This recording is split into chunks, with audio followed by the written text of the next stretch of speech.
ನಮಸ್ಕಾರ ಸ್ನೇಹಿತರೆ, ಮಸ್ತ್ ಮಗ ಚಾನಲ್ಗೆ ಸ್ವಾಗತ. ನಾನು ಅಮರ್ ಪ್ರಸಾದ್. ಜಗತ್ತಿನಾದ್ಯಂತ ಈಗ ಒಂದೇ ಫೀವರ್, ಒಂದೇ ಮಂತ್ರ, ಫಿಫಾ ವರ್ಲ್ಡ್ ಕಪ್. ಅದರಲ್ಲೂ ಈಗ ಕ್ವಾರ್ಟರ್ ಫೈನಲ್ಸ್ ಶುರುವಾಗಿದೆ. ಅಸಲಿ ಮಜಾ ಶುರುವಾಗೋದೇ ಇಲ್ಲಿಂದ. ಆದರೆ ಎಷ್ಟೋ ಜನರಿಗೆ ಮ್ಯಾಚ್ ನೋಡೋಕೆ ಆಸಕ್ತಿ ಇದ್ದರೂ ಕೂಡ ಕೇವಲ ಇದರ ರೂಲ್ಸ್ ಅರ್ಥ ಆಗಲ್ಲ ಅನ್ನೋ ಒಂದೇ ಒಂದು ಕಾರಣಕ್ಕೆ ಫಿಫಾ ವರ್ಲ್ಡ್ ಕಪ್ ನೋಡೋಕ್ಕಾಗ್ತಿಲ್ಲ. ನೋಡಿದ್ರೂ ಕೂಡ ಕೆಲವರಿಗೆ ಅರ್ಥ ಆಗ್ತಿಲ್ಲ, ಮಜಾ ಬರ್ತಾ ಇಲ್ಲ. ಕ್ರಿಕೆಟ್ ನೋಡಿ ಅಭ್ಯಾಸ ಇರೋ ನಮಗೆ ಈ ಫುಟ್ಬಾಲ್ನಲ್ಲಿ ಬರೋ ಕೆಲ ರೂಲ್ಸ್ ಅರ್ಥ ಆಗ್ತಾ ಇಲ್ಲ. ಆ ಆಫ್ ಸೈಡ್ ಅಂದರೆ ಏನು, 90 ನಿಮಿಷ ಆದಮೇಲೂ ಕೂಡ ಯಾಕೆ ಇನ್ನೂ ಆಡ್ತಿದ್ದಾರೆ, ಅರೆ ಮುಗಿತಲ್ವೇನ್ರಿ? ಪೆನಾಲ್ಟಿ ಶೂಟೌಟ್ ಅಂದರೆ ಏನು? ಗೋಲ್ ಕೀಪರ್ ಕೈಯಲ್ಲಿ ಬಾಲ್ ಹಿಡಿಯೋಕೆ ಮಾತ್ರ ಅವಕಾಶ ಯಾಕೆ? ಹೀಗೆ 10 ಪ್ರಶ್ನೆಗಳಿವೆ. ಹಾಗಾಗಿ ಟೆನ್ಷನ್ ಬೇಡ. ನಮ್ಮದೇ ಕ್ರಿಕೆಟ್ ಭಾಷೆಯಲ್ಲಿ ಫುಟ್ಬಾಲ್ನ A to Z ಅರ್ಥ ಮಾಡ್ಕೊಳ್ತಾ ಹೋಗೋಣ ಕಂಪ್ಲೀಟಾಗಿ. ಕಡೆ ತನಕ ಮಿಸ್ ಮಾಡಿದೆ ನೋಡಿ ಸ್ನೇಹಿತರೆ, ಯಾಕಂದರೆ ಈ ವಿಡಿಯೋ ನೋಡಿದ್ಮೇಲೆ ನೀವು ಕೂಡ ಫುಟ್ಬಾಲ್ ಮ್ಯಾಚನ್ನು ಕಂಪ್ಲೀಟಾಗಿ ಎಂಜಾಯ್ ಮಾಡ್ಬೋದು. ಮೈದಾನದ ಲೆಕ್ಕಾಚಾರ, 11 ಆಟಗಾರರ ಚಕ್ರ ವ್ಯೂಹ. ಮೊದಲಿಗೆ ಬೇಸಿಕ್ಸ್ ವಿಚಾರಕ್ಕೆ ಬರೋಣ. ಕ್ರಿಕೆಟ್ನಂತೆಯೇ ಫುಟ್ಬಾಲ್ನಲ್ಲೂ ಪ್ರತಿ ಟೀಮ್ನಲ್ಲಿ 11 ಆಟಗಾರರಿರ್ತಾರೆ. ಇದರಲ್ಲಿ ಒಬ್ಬ ಗೋಲ್ ಕೀಪರ್, ಉಳಿದ 10 ಜನ ಔಟ್ಫೀಲ್ಡ್ ಪ್ಲೇಯರ್ಸ್. ಈ ಎಲ್ಲ ಆಟಗಾರರ ಮುಖ್ಯ ಉದ್ದೇಶ ಒಂದೇ, ಅದೇ ಗೋಲ್ ಹೊಡೆಯೋದು. ಬಾಲನ್ನು ಎದುರಾಳಿ ತಂಡದ ಗೋಲ್ ಪೋಸ್ಟ್ ಒಳಗಡೆ ಸೇರಿಸಿದ್ರೆ ಅದನ್ನು ಒಂದು ಗೋಲ್ ಅಂತ ಕರೀತಾರೆ. ಯಾರು ಹೆಚ್ಚು ಗೋಲ್ ಹೊಡಿತಾರೋ ಅವರೇ ವಿನ್ನರ್ಸ್. ಆದರೆ ಈ ಆಟ ನಡೆಯೋ ಮೈದಾನ ಹೇಗಿರುತ್ತೆ? ಕ್ರಿಕೆಟ್ ಗ್ರೌಂಡ್ ಥರ ಅದು ರೌಂಡ್ ಆಗಿರಲ್ಲ. ಇದೊಂದು ಆಯತಾಕಾರದ ಅಂದರೆ ರೆಕ್ಟ್ಯಾಂಗ್ಯುಲರ್ ಮೈದಾನ. ಇದರ ಉದ್ದ ಸುಮಾರು 100ರಿಂದ 110 ಮೀಟರ್ ಇರುತ್ತೆ. ಅಗಲ 64ರಿಂದ 75 ಮೀಟರ್ ಇರುತ್ತೆ. ಮೈದಾನದ ಉದ್ದನೆಯ ಲೈನನ್ನು ಟಚ್ ಲೈನ್ ಅಂತ ಕರೀತಾರೆ. ಕ್ರಿಕೆಟ್ನಲ್ಲಿ ಸೈಡ್ ಬೌಂಡ್ರಿ ಲೈನ್ ಇರುತ್ತಲ್ಲ ಹಾಗೆ. ಇನ್ನು ಅಗಲವಾಗಿರೋ ಲೈನನ್ನು ಗೋಲ್ ಲೈನ್ ಅಂತ ಕರೀತಾರೆ. ಮೈದಾನದ ಎಕ್ಸಾಕ್ಟ್ ಮಧ್ಯದಲ್ಲಿ ಒಂದು ಗೆರೆ ಇರುತ್ತೆ, ಅದನ್ನು ಹಾಫ್ ವೇ ಲೈನ್ ಅಂತ ಕರೀತಾರೆ. ಇದರ ಮಧ್ಯೆ ಇರೋದೇ ಸೆಂಟರ್ ಸರ್ಕಲ್. ಯಾವುದೇ ಮ್ಯಾಚ್ ಶುರುವಾಗೋದು ಇದೇ ಸೆಂಟರ್ ಸರ್ಕಲ್ನಿಂದ. ಅಷ್ಟೇ ಅಲ್ಲ, ಒಂದು ತಂಡ ಗೋಲ್ ಹೊಡೆದ ನಂತರವೂ ಆಟ ಮತ್ತೆ ಇದೇ ಸೆಂಟರ್ ಸರ್ಕಲ್ನಿಂದಲೇ ಶುರುವಾಗುತ್ತೆ. ಈ ಬಾರಿ ಗೋಲ್ ಬಿಟ್ಟುಕೊಟ್ಟ ತಂಡವೇ ಕಿಕ್ ಆಫ್ ಮಾಡುತ್ತೆ. ಇನ್ನು 2 ಕಡೆಯ ತುದಿಯಲ್ಲಿ ಗೋಲ್ ಪೋಸ್ಟ್ಗಳಿರ್ತವೆ. ಆ ಗೋಲ್ ಪೋಸ್ಟ್ನ ಮುಂದೆ ಒಂದು ದೊಡ್ಡ ಆಯತಾಕಾರದ ಬಾಕ್ಸ್ ಇರುತ್ತೆ. ಅದನ್ನೇ ಪೆನಾಲ್ಟಿ ಬಾಕ್ಸ್ ಅಂತ ಕರೆಯೋದು. ಮೈದಾನದ 4 ಮೂಲೆಗಳಲ್ಲಿ ಕಾರ್ನರ್ ಕಿಕ್ ಹೊಡೆಯೋಕೆ ಕಾರ್ನರ್ ಆರ್ಕ್ ಇರುತ್ತೆ.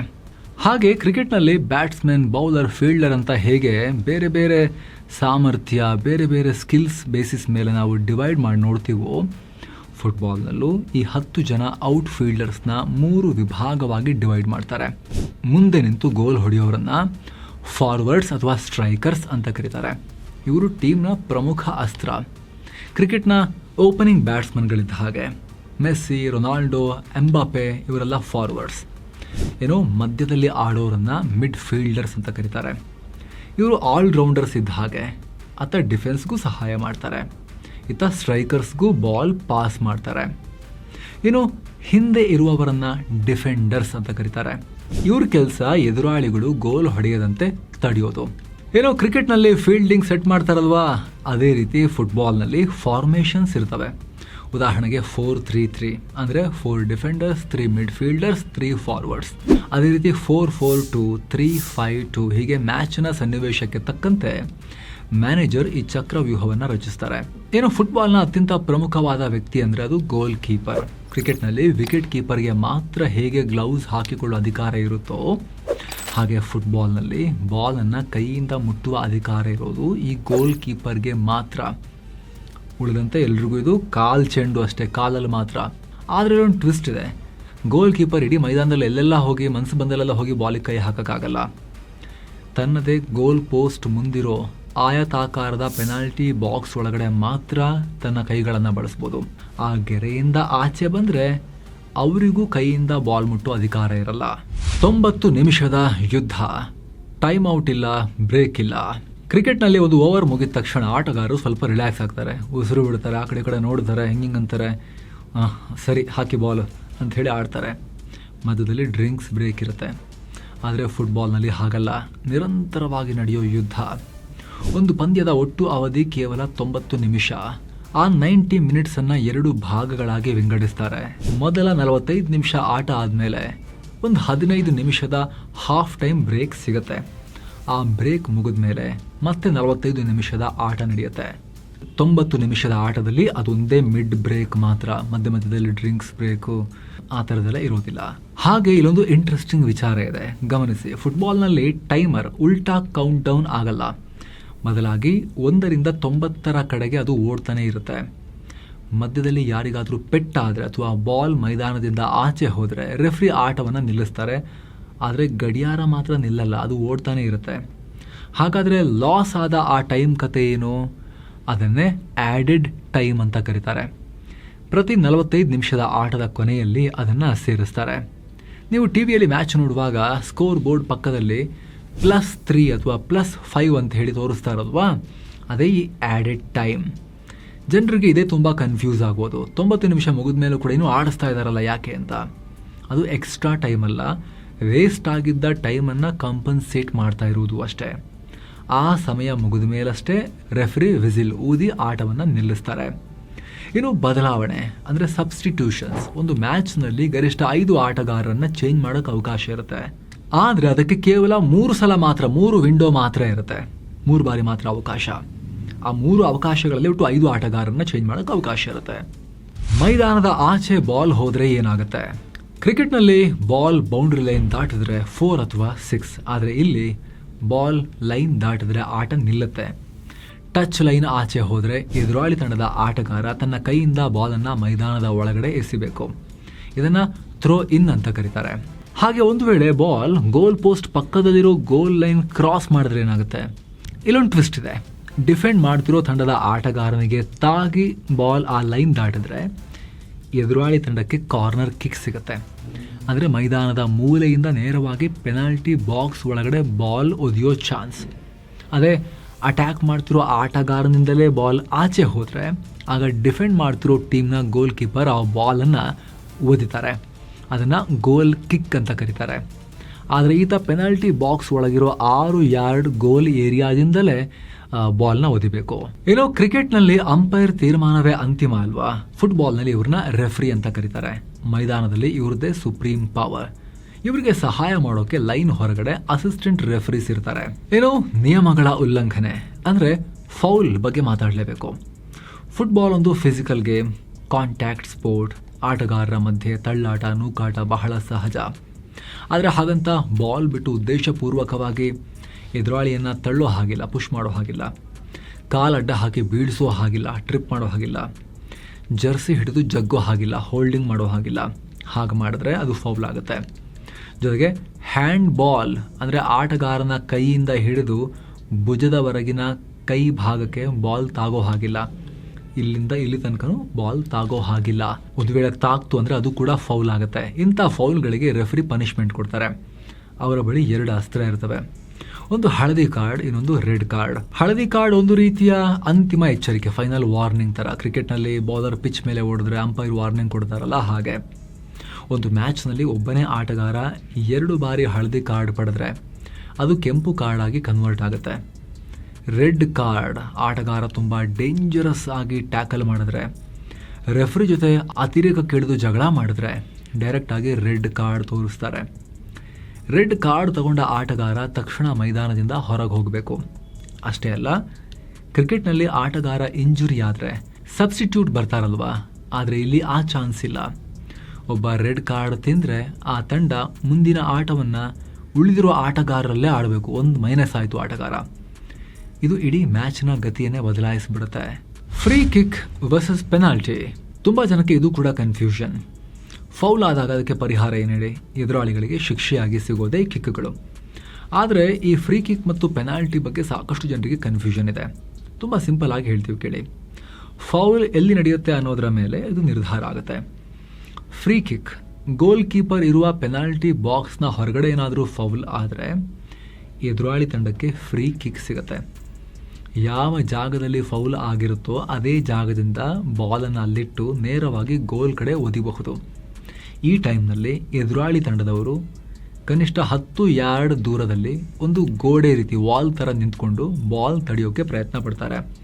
ಮೆಸ್ಸಿ, ರೊನಾಲ್ಡೋರಂತಹ ದಿಗ್ಗಜರು ಈ ಫ್ರೀ ಕಿಕ್ನಲ್ಲಿ ಗೋಲ್ಗಳನ್ನು ಬಾರಿಸೋದೇ ಒಂಥರ ಕಣ್ಣಿಗೆ ಹಬ್ಬ. ಏನು ಪೆನಾಲ್ಟಿ, ಒಂದು ವೇಳೆ ಆಯತಾಕಾರದ ಪೆನಾಲ್ಟಿ ಬಾಕ್ಸ್ ಒಳಗಡೆ ಎದುರಾಳಿ ಡಿಫೆಂಡರ್ ಏನಾದರೂ ಫೌಲ್ ಮಾಡಿದ್ರೆ ಅಥವಾ ಉದ್ದೇಶಪೂರ್ವಕವಾಗಿ ಬಾಲ್ ಕೈಗೆ ತಾಗಿಸ್ಕೊಂಡ್ರೆ ರೆಫ್ರಿ ಡೈರೆಕ್ಟ್ ಪೆನಾಲ್ಟಿಯನ್ನು ಕೊಡ್ತಾರೆ. ಇದು ಕ್ರಿಕೆಟ್ನಲ್ಲಿ ಬೌಲರ್ ನೋ ಬಾಲ್ ಹಾಕಿದಾಗ ಸಿಗೋ ಫ್ರೀ ಹಿಟ್ಗಿಂತಲೂ ದೊಡ್ಡದು. ಪೆನಾಲ್ಟಿ ಅಂದರೆ ಗೋಲ್ ಕೀಪರ್ ಮತ್ತು ಒದೆಯುವ ಆಟಗಾರನ ನೇರ ಮುಖಾಮುಖಿ ಸಮರ. ಬಾಲನ್ನು ಗೋಲ್ ಪೋಸ್ಟ್ನಿಂದ ಕೇವಲ 12 ಯಾರ್ಡ್ ದೂರದಲ್ಲಿ ಇಟ್ಟು ಒದೆಯಲಾಗುತ್ತೆ. ಇಲ್ಲಿ ಬೇರೆ ಯಾವ ಆಟಗಾರರು ಅಡ್ಡ ಬರೋ ಹಾಗಿಲ್ಲ. 80% ಆಫ್ ಟೈಮ್ಸ್ ಇದು ಗೋಲ್ ಆಗೇ ಆಗುತ್ತೆ. ಇದು ಗೋಲ್ಡನ್ ಅಪಾರ್ಚುನಿಟಿ ಗೋಲ್ ಹೊಡೆಯೋಕ್ಕೆ. ಎಲ್ಲರಿಗೂ ತಲೆನೋವಾಗಿರೋ ಆಫ್ ಸೈಡ್ ಅಂದರೆ ಏನು? ಸಾಮಾನ್ಯ ಜನರಿಗೆ ಫುಟ್ಬಾಲ್ ಅರ್ಥ ಆಗದಿರೋಕೆ ಮುಖ್ಯ ಕಾರಣವೇ ಈ ಆಫ್ ಸೈಡ್ ರೂಲ್. ಇದನ್ನು ಅರ್ಥ ಮಾಡ್ಕೊಳ್ಳೋದು ಸ್ವಲ್ಪ ಕಷ್ಟ ಅನಿಸಿದ್ರು ಕೂಡ ಸಿಂಪಲ್ ಆಗಿ ಎಕ್ಸ್ಪ್ಲೇನ್ ಮಾಡೋ ಪ್ರಯತ್ನ ಮಾಡ್ತೀವಿ. ಕ್ರಿಕೆಟ್ನಲ್ಲಿ ಬೌಲರ್ ಬಾಲ್ ಹಾಕೋಕ್ಕೂ ಮುನ್ನವೇ ನಾನ್ ಸ್ಟ್ರೈಕರ್ ಬ್ಯಾಟ್ಸ್ಮನ್ ಓಡ್ ಹೋಗಿ ಇನ್ನೊಂದು ಎಂಡ್ನಲ್ಲಿ ನಿಂತ್ಕೊಂಡ್ರೆ ಹೇಗಿರುತ್ತೆ? ಫುಟ್ಬಾಲ್ನಲ್ಲೂ ಕೂಡ ಅಷ್ಟೇ. ಎದುರಾಳಿ ಡಿಫೆಂಡರ್ಗಳಿಗಿಂತ ಮುಂದಕ್ಕೆ ಹೋಗಿ ಗೋಲ್ ಪೋಸ್ಟ್ ಹತ್ರ ನಿಂತ್ಕೊಂಡು ಬಾಲ್ಗೆ ಕಾಯೋ ಹಾಗಿಲ್ಲ. ನೀವು ನಿಮ್ಮ ಸ್ನೇಹಿತರ ಜೊತೆ ಪಾರ್ಕ್ನಲ್ಲಿ ಆಡುವಾಗ ಒಬ್ಬನ ಎದುರಾಳಿಯ ಗೋಲ್ ಪೋಸ್ಟ್ ಹತ್ರ ಮೊದಲೇ ನಿಲ್ಲಿಸಿ, ಅಲ್ಲಿಗೆ ಬಾಲ್ ಎಸಿತೀನಿ, ನೀನು ಡೈರೆಕ್ಟ್ ಆಗಿ ಗೋಲ್ ಹೊಡೆದು ಬಿಡು ಅಂತ ನೀವು ಪ್ಲಾನ್ ಮಾಡ್ತಿರಲ್ವಾ? ಆದರೆ ಪ್ರೊಫೆಷನಲ್ ಫುಟ್ಬಾಲ್ನಲ್ಲಿ ಆ ರೀತಿ ಮಾಡೋ ಹಾಗಿಲ್ಲ. ಅದನ್ನು ತಡೆಯೋದೇ ಈ ಆಫ್ ಸೈಡ್ ನಿಯಮ. ಗಮನ ಕೊಟ್ಟು ಕೇಳಿ, ನಿಮ್ಮ ಟೀಮ್ನ ಆಟಗಾರ ನಿಮಗೆ ಬಾಲನ್ನು ಪಾಸ್ ಮಾಡೋ ನಿಖರವಾದ ಕ್ಷಣದಲ್ಲಿ ನಿಮ್ಮ ಮತ್ತು ಎದುರಾಳಿಯ ಗೋಲ್ ಕೀಪರ್ ನಡುವೆ ಕನಿಷ್ಠ ಒಬ್ಬ ಎದುರಾಳಿ ಡಿಫೆಂಡರ್ ಇರಲೇಬೇಕು. ಅಂದರೆ ನೀವು ಎದುರಾಳಿಯ ಕೊನೆಯ ಡಿಫೆಂಡರ್ಗಿಂತ ಮುಂದೆ ಹೋಗೋ ಹಾಗಿಲ್ಲ. ಸಿಂಪಲ್ ಆಗಿ ಹೇಳಬೇಕು ಅಂದರೆ ಶತ್ರುಗಳ ಪಾಳೆಯದ ಒಳಗಡೆ ಶತ್ರುಗಳಿಗಿಂತ ಮೊದಲೇ ಹೋಗಿ ನಿಂತು ಬಾಲನ್ನು ರಿಸೀವ್ ಮಾಡೋ ಹಾಗಿಲ್ಲ. ಬಾಲ್ ನಿಮ್ಮ ಕಡೆಗೆ ಒದೆಯುವ ಕ್ಷಣದಲ್ಲಿ ನೀವು ಆ ಆಫ್ ಸೈಡ್ ಲೈನ್ ಕ್ರಾಸ್ ಮಾಡೋ ಹಾಗಿಲ್ಲ. ಒಮ್ಮೆ ಬಾಲ್ ಕಿಕ್ ಆದಮೇಲೆ ನೀವು ಓಡ್ ಹೋಗಿ ಬಾಲ್ ರಿಸೀವ್ ಮಾಡ್ಬೋದು. ಆದರೆ ಪಾಸ್ ಮಾಡೋ ಆ 1 ಸೆಕೆಂಡ್ನಲ್ಲಿ ನೀವು ಆಫ್ ಸೈಡ್ ಲೈನ್ ದಾಟಿದ್ರೆ ರೆಫ್ರಿ ವಿಸಿಲ್ ಊದ್ಬಿಡ್ತಾರೆ. ಕ್ರಿಕೆಟ್ನ ಥರ್ಡ್ ಅಂಪೈರ್, ಫುಟ್ಬಾಲ್ನ VAR. ಎಸ್, ಈ ಫೆಸಿಲಿಟಿಯನ್ನು ಫುಟ್ಬಾಲ್ನಲ್ಲಿ VAR ಅಂತ ಕರೀತಾರೆ, ವಿಡಿಯೋ ಅಸಿಸ್ಟೆಂಟ್ ರೆಫ್ರಿ ಅಂತ. ಇದನ್ನು ಎಲ್ಲದಕ್ಕೂ ಬಳಸಲ್ಲ, ಕೇವಲ 4 ಸಂದರ್ಭಗಳಲ್ಲಿ ಮಾತ್ರ ಬಳಸ್ತಾರೆ. ಒಂದು ಗೋಲ್ ಸರಿಯಾಗಿ ಆಗಿದೆಯಾ ಇಲ್ವಾ ಅಂತ ಚೆಕ್ ಮಾಡೋಕೆ, ಪೆನಾಲ್ಟಿ ಕೊಡಬೇಕಾ ಬೇಡವಾ ಅಂತ ನಿರ್ಧಾರ ಮಾಡೋಕೆ, ಡೈರೆಕ್ಟ್ ರೆಡ್ ಕಾರ್ಡ್ ಕೊಡಬಹುದಾ ಅಂತ ನೋಡೋಕೆ, ಮತ್ತು ರೆಫ್ರಿ ತಪ್ಪಾಗಿ ಬೇರೆ ಆಟಗಾರನಿಗೆ ಕಾರ್ಡ್ ಕೊಟ್ಟಾಗ ಅದನ್ನು ಸರಿಪಡಿಸೋಕೆ. ಮಾಡು ಇಲ್ಲವೇ ಮಾಡಿ quarter finals twist. World cup ಲೆಕ್ಕಾಚಾರದ ಬಗ್ಗೆ ನೋಡೋಣ. IPL ನಲ್ಲಿ ಲೀಗ್ ಮ್ಯಾಚ್ಗಳು ಹೇಗಿರ್ತಾವೋ ಫುಟ್ಬಾಲ್ನಲ್ಲೂ ಗ್ರೂಪ್ ಸ್ಟೇಜ್ ಇರುತ್ತೆ. ಒಂದು ಮ್ಯಾಚ್ ಗೆದ್ರೆ 3 ಪಾಯಿಂಟ್, ಡ್ರಾ ಆದರೆ 1 ಪಾಯಿಂಟ್, ಸೋತ್ರೆ 0. ಹೆಚ್ಚು ಪಾಯಿಂಟ್ಸ್ ಮತ್ತು ಹೆಚ್ಚು ಗೋಲ್ ಹೊಡೆದ ತಂಡಗಳು ಮುಂದಿನ ಹಂತಕ್ಕೆ ಕ್ವಾಲಿಫೈ ಆಗ್ತವೆ. ಈಗ ವರ್ಲ್ಡ್ ಕಪ್ ಲೀಗ್ ಹಂತ ಮುಗಿದು ನಾಕ್ಔಟ್ ಅಂದರೆ ಕ್ವಾರ್ಟರ್ ಫೈನಲ್ ಹಂತಕ್ಕೆ ಬಂದಿದೆ. ಆದರೆ ಲೀಗ್ ಮ್ಯಾಚ್ಗಳಲ್ಲಿ 90 ನಿಮಿಷದ ಆಟ ಮುಗಿದಾಗ ಸ್ಕೋರ್ ಸಮ ಆಗಿದ್ರೆ ಮ್ಯಾಚನ್ನು ಡ್ರಾ ಅಂತ ಘೋಷಿಸಿ ಎರಡೂ ಟೀಮ್ಗಳಿಗೆ ತಲಾ 1 ಪಾಯಿಂಟ್ ಕೊಡಲಾಗಿತ್ತು. ಆದರೆ ನಾಕ್ಔಟ್ ಹಂತದಲ್ಲಿ ಡ್ರಾ ಅನ್ನೋ ಪದಕ್ಕೆ ಜಾಗ ಇಲ್ಲ. ಯಾರಾದರೂ ಒಬ್ಬರು ಗೆಲ್ಲಲೇಬೇಕು, ಸೋತವರು ಮನೆಗೆ ಹೋಗಲೇಬೇಕು. ಹಾಗಾದರೆ 90 ನಿಮಿಷದ ನಂತರವೂ ಸ್ಕೋರ್ 1-1 ಅಥವಾ 0-0 ಆಗಿದ್ರೆ ಆವಾಗ ಮುಂದೇನಾಗುತ್ತೆ? ಅದಕ್ಕಾಗಿನೇ ಇರೋದು ಎಕ್ಸ್ಟ್ರಾ ಟೈಮ್. 90 ನಿಮಿಷದ ಆಟದ ನಂತರ ಸ್ಕೋರ್ ಸಮ ಇತ್ತು ಅಂದರೆ ಮತ್ತೊಮ್ಮೆ 30 ನಿಮಿಷಗಳ ಆಟವನ್ನು ಆಡಿಸಲಾಗುತ್ತೆ. 15 ನಿಮಿಷದ 2 ಭಾಗಗಳಾಗಿ ಈ ಆಟ ನಡೆಯುತ್ತೆ. ಈ ಹೊತ್ತಿಗೆ ಆಟಗಾರರು ದೈಹಿಕವಾಗಿ ಸಂಪೂರ್ಣ ಸುಸ್ತಾಗಿ ಹೋಗಿರ್ತಾರೆ. ಇದು ಅವರ ಸ್ಟಾಮಿನಾ ಟೆಸ್ಟ್ ಮಾಡೋ ಟೈಮ್. ಇಂಥ ಟೈಮ್ನಲ್ಲಿ ಬಹುತೇಕ ಸಂದರ್ಭಗಳಲ್ಲಿ ರಿಸಲ್ಟ್ ಸಿಗುತ್ತೆ. ಒಂದು ವೇಳೆ ಆ 30 ನಿಮಿಷದ ಎಕ್ಸ್ಟ್ರಾ ಟೈಮ್ ಮುಗಿದ ಮೇಲೂ ಕೂಡ ಸ್ಕೋರ್ ಸಮ ಆಗಿ ರಿಸಲ್ಟ್ ಕಾಣಲಿಲ್ಲ ಅಂದರೆ ಆಗ ಶುರುವಾಗೋದೇ ಕ್ರೀಡಾ ಜಗತ್ತಿನ ಅತಿ ಹೆಚ್ಚು ಟೆನ್ಷನ್ ಕೊಡೋ, ಹಾರ್ಟ್ ಬೀಟ್ ಹೆಚ್ಚಿಸುವ ಕ್ಷಣ, ಪೆನಾಲ್ಟಿ ಶೂಟ್ಔಟ್. ಕ್ರಿಕೆಟ್ನಲ್ಲಿ ಟೈ ಆದಾಗ ಸೂಪರ್ ಓವರ್ ಆಡಿಸ್ತಾರಲ್ವಾ, ಹಾಗೆ ಎರಡೂ ತಂಡಗಳಿಗೂ ತಲಾ 5 ಪೆನಾಲ್ಟಿ ಹೊಡೆಯುವ ಅವಕಾಶ ಕೊಡಲಾಗುತ್ತೆ. ಯಾರು ಹೆಚ್ಚು ಗೋಲ್ ಹೊಡಿತಾರೋ ಅವರೇ ವಿನ್ನರ್ಸ್. ಆ 5 ಅವಕಾಶಗಳಲ್ಲೂ ಮತ್ತೆ ಸ್ಕೋರ್ ಸಮ ಆದ್ರೆ ಸಡನ್ ಡೆತ್ ನಿಯಮ ಶುರುವಾಗುತ್ತೆ. ಅಂದ್ರೆ ಒಬ್ಬರ ನಂತರ ಒಬ್ಬರಿಗೆ ಅವಕಾಶ. ಯಾರು ಮಿಸ್ ಮಾಡ್ತಾರೋ ಅವರು ಗಾನ್. ಶೂಟೌಟ್ನಲ್ಲಿ ಗೆದ್ದಾಗ ಆಟಗಾರರ ಕಣ್ಣೀರು, ಸೋತವರ ರೋದನ, ಇದೇ ಫುಟ್ಬಾಲ್ನ ಅಸಲಿ ಸೌಂದರ್ಯ. ಇದರಲ್ಲಿ ಇನ್ನೂ ಸಾಕಷ್ಟು ಇಂಟ್ರೆಸ್ಟಿಂಗ್ ವಿಚಾರಗಳಿವೆ. ನೋಡೋಕ್ಕೂ ಮುನ್ನ ಸ್ನೇಹಿತರೆ, ನಿಮ್ಮಲ್ಲೊಂದು ಸಣ್ಣ ಮನವಿ. ನಮ್ಮ ಚಾನಲ್ನಲ್ಲಿ ಬರೋ ಇಂತಹ ಇನ್ ಡೆಪ್ತ್ ವಿಡಿಯೋಸ್ ನಿಮಗೆ ಇಷ್ಟ ಆಗ್ತಾ ಇದ್ರೆ ವಿಡಿಯೋ ಕೆಳಗಡೆ ಇರೋ ಜಾಯಿನ್ ಬಟನ್ ಮೇಲೆ ಕ್ಲಿಕ್ ಮಾಡಿ ನೀವು ನಮ್ಮ ಚಾನಲ್ಗೆ ಮೆಂಬರ್ ಆಗಿ ಜಾಯಿನ್ ಆಗ್ಬೋದು. ಜಾಯಿನ್ ಆದ ವೀಕ್ಷಕರಿಗೆ ನಾವು ಪ್ರತ್ಯೇಕ ಮೆಂಬರ್ ಓನ್ಲಿ ವಿಡಿಯೋಸನ್ನು ಕೂಡ ನಿರಂತರವಾಗಿ ಪಬ್ಲಿಷ್ ಮಾಡ್ತಾ ಇದ್ದೀವಿ. ವಿಡಿಯೋ ಕೆಳಗಿರೋ ಜಾಯಿನ್ ಬಟನ್ ಮೇಲೆ ಕ್ಲಿಕ್ ಮಾಡಿ ನೀವು ಆ ವಿಡಿಯೋಸ್ನ ಸರಿ ಸ್ಕ್ರೋಲ್ ಮಾಡಿ ನೋಡ್ಬೋದು. ಆ ವಿಡಿಯೋಸಲ್ಲಿ ನಿಮಗೆ ವ್ಯಾಲ್ಯೂ ಇದೆ ಅಂತ ಅನ್ಸಿದ್ರೆ ನೀವು ಜಾಯಿನ್ ಆಗೋದನ್ನು ಕನ್ಸಿಡರ್ ಮಾಡ್ಬೋದು.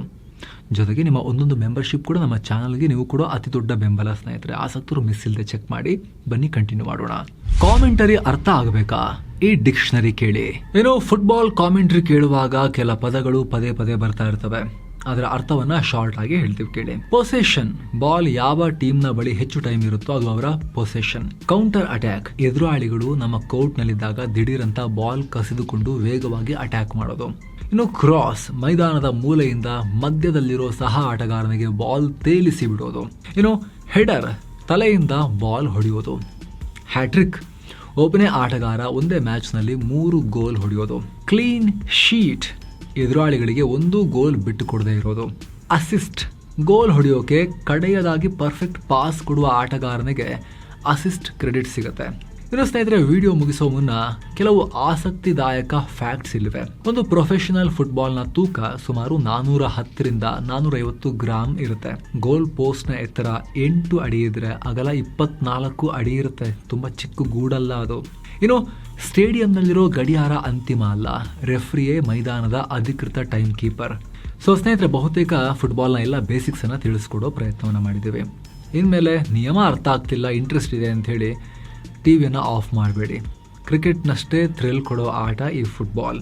ಇವಾಗ ಫಿಫಾ ವರ್ಲ್ಡ್ ಕಪ್ನ ಕ್ವಾರ್ಟರ್ ಫೈನಲ್ ಹಾಗೂ ನಂತರದ ಪಂದ್ಯಗಳು ತುಂಬಾ ರೋಚಕವಾಗಿರ್ತವೆ. ನಿಮಗೆ ಸಮಯ ಇದ್ರೆ ಮನರಂಜನೆಗೋಸ್ಕರ ನೀವು ಆಸಕ್ತರು ಚೆಕ್ ಮಾಡಬಹುದು. ಹಾಗೆ ಫೈನಲಿ ಫಿಫಾ ವರ್ಲ್ಡ್ ಕಪ್ನಲ್ಲಿ ಈ ಬಾರಿ ಯಾವ ರಾಷ್ಟ್ರ ಗೆಲ್ಲಬಹುದು?